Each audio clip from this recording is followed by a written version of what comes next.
জয়গুরু। পরমদয়াল শ্রী শ্রী ঠাকুরের শ্রীচরণে জানাই ভূমিষ্ঠ প্রণাম। আপনাদের প্রতি প্রত্যেককে জানাই রানন্দিত জয়গুরু। তো আজকে আমরা আলোচনা করব একটা বিশেষ বিষয়। যেমন আমরা পরমদয়াল শ্রী শ্রী ঠাকুরকে ভালোবেসেছি, ঠাকুরকে ধরেছি, কিন্তু আমাদের মন যদি ঠিক না থাকে তাহলে এই মনে শ্রী শ্রী ঠাকুরও ঠাঁই পাবেন না। এটা আগে আমাদের বুঝতে হবে। আমাদের মনটাকে আমাদের সব সময় শান্ত রাখার জন্য ঠাকুর আমাদের বিশেষ পথ দিলেন। সেই বিশেষ পথ হচ্ছে নাম ধ্যান। আর এই নাম ধ্যান যদি আমরা ঠিক মতো করতে না পারি মনটাই শান্তি পাবে না। আর মন যদি শান্তি না পায় তাহলে সেই ছবিটা আমাদের মুখে পরিস্ফুট হয়ে উঠবে।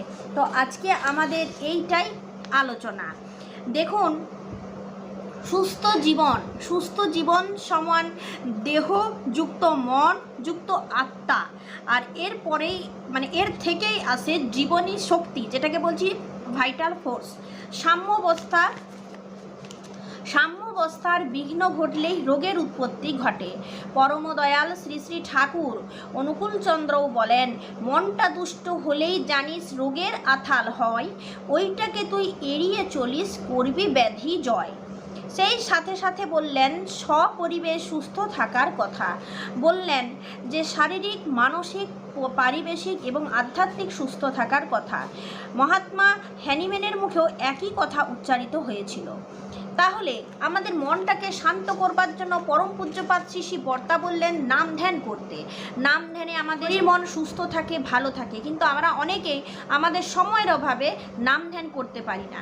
এই যে আজকালকার দিনে মানুষের রোগের উৎপত্তি কম নয়, ভালো ভালো ঘরে ভালো ভালো রোগ ঢুকেছে এখন। জানেন এই রোগের অ্যাকচুয়াল আধারকে?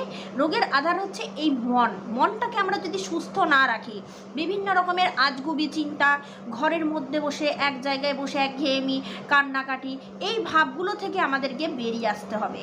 তার জন্য আচার্যদেব আমাদের ডিপি ওয়াশ করতে বললেন। এতে করে আমাদের মন ভালো থাকে।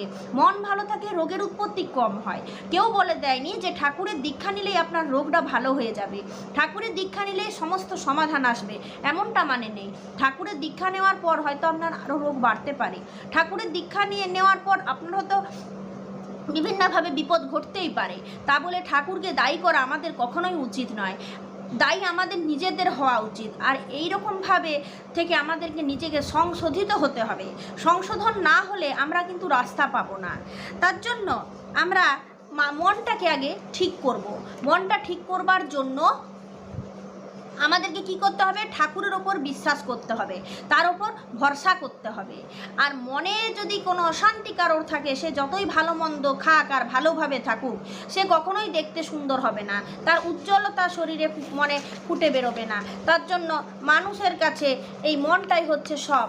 তাই মনটাতে কেবলমাত্র শ্রী শ্রী ঠাকুরকেই বসিয়ে রাখা উচিত। ক্রমে নানা উত্থান পতনের মাধ্যমে বর্তমান সমাজ ব্যবস্থায় আমরা পৌঁছেছি। জ্ঞানে বিজ্ঞানে মনুষ্য সমাজ আর চূড়ান্ত পর্যায়ে পৌঁছে গিয়েছে। মানুষকেই বলা হয়ে থাকে পৃথিবীর শ্রেষ্ঠ জীব। একমাত্র মানুষের মধ্যেই আছে মননশীলতা। মানুষই চিন্তা করতে পারে, চিন্তার ফসলকে বাস্তবে রূপ দিতে পারে। মানুষের মনের খোরাক তার নিত্য নূতন চাহিদায়, তা ভালোও হতে পারে আবার মন্দও হতে পারে। মানুষের মনে বিভিন্ন চিন্তা প্রবাহ মূলত দুইভাবে ঘটে। একটা হচ্ছে সচেতনভাবে, আরেকটা হচ্ছে অচেতনভাবে, কনসাস লেভেল আর আনকনসাস লেভেল। অচেতনভাবে বা অবচেতনভাবে, অর্থাৎ এটা হচ্ছে নির্জ্ঞান স্তর। মানুষের মনের মধ্যে যদি কোনো অশান্তি বা উদ্বেগ দেখা দেয়, তার মনের গণ্ডি ছাড়িয়ে দেহের বিভিন্ন অংশে প্রকাশ পায়। যার জন্যই বোধহয় বিদ্বজ্জনেরা বলেন যে মুখই হচ্ছে মনের আয়না, অর্থাৎ মনের ভাব প্রকাশের প্রধান অঙ্গই হচ্ছে মুখমণ্ডল। ভয়, উদ্বেগ, বিরক্তি, আনন্দ সমস্ত কিছুর প্রকাশে আমরা দেখতে পাই আমাদের মুখমণ্ডলের প্রকাশের বিশেষ অবস্থার পরিপ্রেক্ষিতে। মনের উদ্বেগ শরীর ও মনে বিভিন্ন ধরনের প্রতিক্রিয়া সৃষ্টি করে। এই প্রতিক্রিয়াগুলি সমাজে গ্রহণযোগ্য হতেও পারে, নাও হতে পারে। যেসব ভাবনার প্রতিক্রিয়া সমাজের কাছে গ্রহণযোগ্য তা প্রকাশ করতে বাধা নেই, কিন্তু যে সকল প্রতিক্রিয়া সমাজের গ্রহণযোগ্যতার স্বীকৃতি নাও পেতে পারে এমন সন্দেহ থাকে অথবা গ্রহণযোগ্য নয় এমন নিশ্চয়তা থাকে, সেইগুলি প্রকাশ করা সম্ভব হয়ে ওঠে না। এই গ্রহণযোগ্যতাহীন চিন্তা ভাবনাগুলি মনের মধ্যে বাসা বাঁধে অবচেতনভাবে। সেই সকল অপ্রকাশিত ভাবনা বা অতৃপ্ত মনোবাসনা প্রায়শই মনের উপর চাপ সৃষ্টি করে। যখন ব্যক্তি অনুভব করে কিছু কিছু অতৃপ্ত কামনা বাসনা বা আকাঙ্ক্ষা বাস্তবে পূরণ করা কোনো মতেই সম্ভবপর নয়, তখন ওই বিষয়গুলি নানাভাবে কল্পনায় অথবা স্বপ্নে প্রকাশ পেতে পারে, যার অবশ্যম্ভাবী ফল হলো ক্রমে ক্রমে নানা প্রকার মানসিক সমস্যার শিকার হওয়া।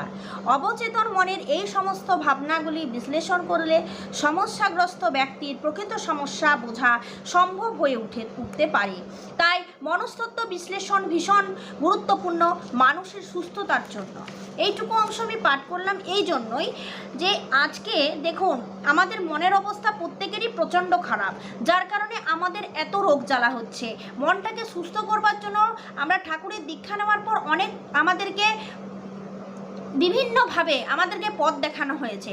আচার্যদেব দিয়েছেন আমাদেরকে ডিপি ওয়ার্কসের কাজ, যাতে করে আমরা একঘেয়েমি থেকে বেরিয়ে আসতে পারি, যাতে করে আমাদের মন সুস্থ থাকতে পারে। ঠাকুর আমাদের নাম দিয়েছেন, নাম করতে বলছেন। পরম পূজ্যপাদ শ্রী বর্দা বলছেন নাম ধ্যান ভালোভাবে করলে আমাদের ব্রেন অনেকখানি তীক্ষ্ণ হয়, গ্রহণক্ষম হয়, ভালো মন্দ বোঝার যে একটা শক্তি সেটা আসে। হ্যাঁ, তাহলে এইরকমভাবে এখন যত আমরা ঠাকুরকে বুঝবো, যত ঠাকুরকে নিয়ে বিশ্লেষণ করব, তত জ্ঞান আমাদের বাড়তে থাকবে।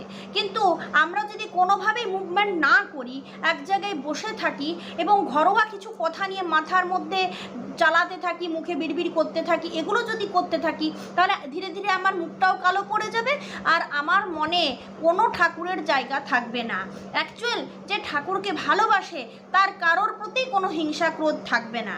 ঠাকুরের নিয়ম আছে, প্রকৃত ঠাকুরের মানুষের কোনোদিন শত্রু সৃষ্টি হয় না। কেন জানেন? কারণ ঠাকুর আমাদের কোনোদিন হিংসে করতে জানেননি। আমার যে শত্রু তাকেই ঠাকুর ডালা পাঠাতে বলছেন, তাকে ঠাকুর মিষ্টি খাওয়াতে বলছেন, তার বাড়িতে যেতে বলছেন। কেন বলছেন? তার সঙ্গে ভালোবাসা বাড়াতে বলছেন, যাতে করে তার জন্য আমার মনে কোনো কিছু খারাপ না থাকে, আমার জন্য তার মনে কোনো কিছু খারাপ না থাকে। তাহলে ঠাকুরের যে সৎসঙ্গীদের কখনো শত্রু থাকে না।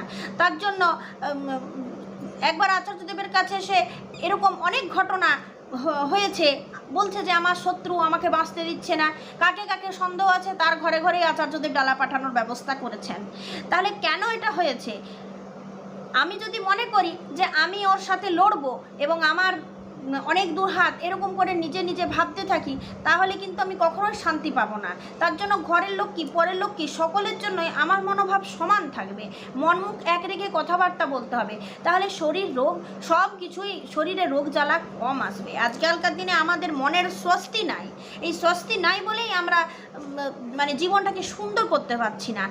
বিভিন্ন রকম চিন্তাভাবনা এসে ভিড় করছে। বেশিরভাগ চিন্তাভাবনা আজগুবি, যার কোনো ভবিষ্যৎ নেই, যার কোনো বর্তমান রূপ নয়, হয়তো আগে অনেক দিন ঘটে গেছে, তার প্রভাব নিয়েই আমরা ঘোরাফেরা করছি। তো যাই হোক, এই নিয়েই আমাদের বিভিন্ন রকম চিন্তা ভাবনা। আমরা অনেক সময় মনে করি যে আমাদের মনকে ঠান্ডা করবার জন্য কি করতে হবে। দেখুন, আমাদের মনকে ঠান্ডা করবার জন্য আগে আমাদেরকে নাম ধ্যান করতে হবে, ভালোভাবে ইষ্টভীতি করতে হবে, ঠাকুরের কথা বলতে হবে, যাজন কথা। আপনি যখন ভালো মানুষকে বলবেন, আপনি যখন ভালোভাবে বাঁচবেন, তখন আপনার পরিবর্তনটাই আলাদা আসবে। তাই মানুষকে ভালো করতে হবে, তার জন্য নিজেকে ভালো হতে হবে। দূর থেকে একটা দাদা এসেছেন ঠাকুরের কাছে, তার বিশ্বাস তার আত্মীয় স্বজন নাকি তাকে বান মেরে ঝাড়ফুঁক করে তাকে দুর্বল করে মেরে ফেলতে চাইছে। এখনও আজও পর্যন্ত গ্রামে গঞ্জে ঝাড়ফুঁক খুব চালু, ওষুধে বস এগুলো খুব চালু। তো এগুলো থেকে মুক্তি পাওয়ার জন্য, নিজের মনকে শান্তি করবার জন্যও ঠাকুর আছেন। বলে দিচ্ছি আপনাকে, হঠাৎ করে এই প্রসঙ্গটা এই জন্য আমি পড়ছি। আমাদের মনে হয় যে শত্রুপক্ষ আমাদের ক্ষতি করতে চাইছে কিংবা ক্ষতি করেছে, তো এরকম যদি মনে হয়, আপনার মনকে আপনি নিজেই ভরসা দেন, তার সাথে ঠাকুরকে সাথে রেখে দেন। বলছেন যে তার বিশ্বাস তার আত্মীয় স্বজন বান মেরে এবং ঝাড়ফুঁক করে তাকে দুর্বল করে মেরে ফেলতে চাইছে। এর কোনো সমাধান আছে কি না দাদা জানতে চাইলেন। তো শ্রী শ্রী ঠাকুর বলছেন, সকালবেলায় হাতে জল নিয়ে নাম করে খাস, মানে ইষ্টবিধি করার পর আপনি হাতে জল নেবেন এবং সেই জলে কিছুক্ষণ ধরে নাম করবেন, নাম করে সেই জলটা খেয়ে নেবেন। তাহলে সারাদিন আপনার আর কেউ খারাপ করতে পারবে না। কি করে? আপনার মনে জোর, যখনই আপনি নাম করে জলটা খেয়ে নিচ্ছেন না, তখন আপনার মনে একটা জোর এসে যাচ্ছে, বরং যারা খারাপ করতে আসবে তাদেরই খারাপ হবে। রোজ সকালে করবে। তুমি নাম নিয়েছো? দাদা বললেন না। শ্রী ঠাকুর বললে কোথাও না নিউক্ত দাদা বলছেন না। শ্রী ঠাকুর বলছেন যাই হোক, ভগবানের নাম টাম করে জল খাওয়া লাগে। আচ্ছা, আপনারা কি জানেন? ওইটাই তো চরণামৃত। জল নিয়ে নাম করে খায়, তখনই সেটা চরণামৃত হয়ে গেল। আর শঙ্খপুষ্পী খাওয়া খুবই ভালো। শঙ্খপুষ্পী এখানে বোধ হয় হরিপদদার কাছে আছে। দেখেন তো শরৎদা এরকমভাবে বললেন।